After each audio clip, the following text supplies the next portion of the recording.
Order! Order! You are an incorrigible delinquent at times. Behave yourself, man!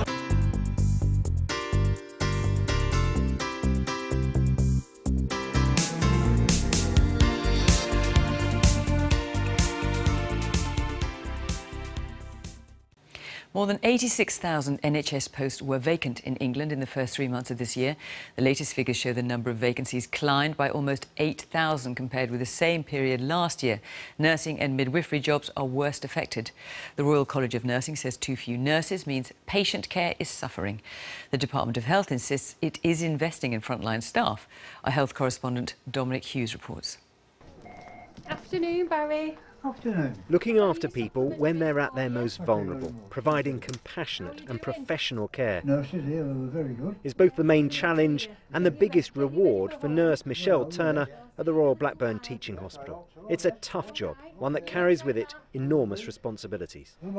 It's a privilege to be a nurse, to be valued in the job that I do. You know, how people put their lives in your hands on a daily basis, and that to me is the biggest privilege you can have. So can I just have this page? But finding more nurses like Michelle seems to be a real problem, according to a new analysis of the number of NHS jobs being advertised. Around 86,000 NHS posts in England were recorded as vacant in the first 3 months of this year. In March alone, more than 30,000 jobs were advertised, 4,000 more than the same period the previous year, and the majority of those unfilled this March were nurses and midwives. Today's figures indicate that many hospital trusts right across England are struggling not just to recruit staff, but to retain them as well. So hospitals are having to think about cleverer, smarter, more flexible ways of using those staff they already have. At the Royal Blackburn, despite local, national and international recruitment efforts, they are still around 100 nurses short of where they want to be.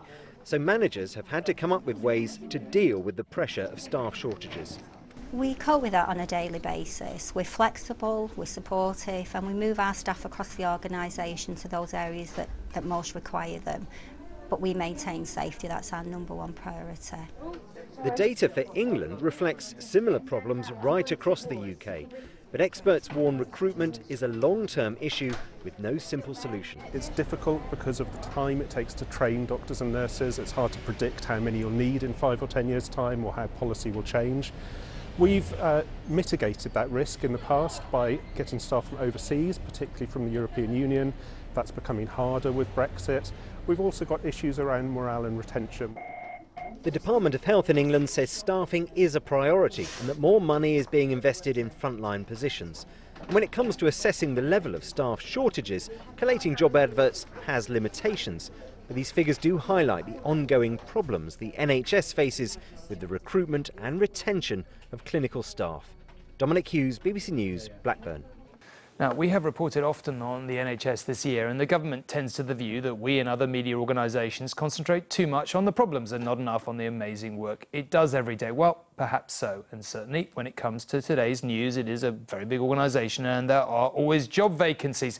But new research does suggest there were more vacancies in the NHS in England than ever before in the first 3 months of this year. 86,000, in fact, or roughly 1 in every 12. Today's figures confirm the findings of our own investigation a fortnight ago that thousands of NHS posts are unfilled across Britain. The NHS is all about its staff, but just now there aren't enough of them. An analysis of job advertisements suggests considerable understaffing in the NHS in England, especially of nurses. Pay isn't the only problem, but at Milton Keynes University Hospital, the public sector pay cap is an issue. The point about feeling valued is really important, and a pay cap, a pay freeze, could well send a message to NHS staff that they're not valued, and we can't afford to do that. In the first quarter of this year, there were more than 86,000 advertisements for full-time vacancies in the NHS across England. That's a 10% increase on last year. The worst hit area was in nursing and midwifery, with 33,000 jobs available, a rise of 13%. People are leaving. We've seen from all the figures that nurses are leaving the NHS, they're leaving the country, or they're leaving nursing altogether, and that's a real tragedy. And they're leaving because they feel overworked and undervalued. Hello. Can I come and do your observation, please? On top of that, not enough medical staff are being trained in the UK to meet demand. We had a few years ago a massive care failing in Mid Staffordshire Hospital, and as a result the demand for nurses to improve the quality of care in NHS hospitals in particular increased significantly. But as it takes many years to train a doctor, many years to train a nurse, it takes some time for us to catch up with this new level of demand. Which is what today's job advertisement numbers appear to confirm. And these figures may well underestimate the problem, because each of the ads they count could be for more than one post. In fact, the Royal College of Nursing thinks there are currently 40,000 unfilled nursing positions in NHS England.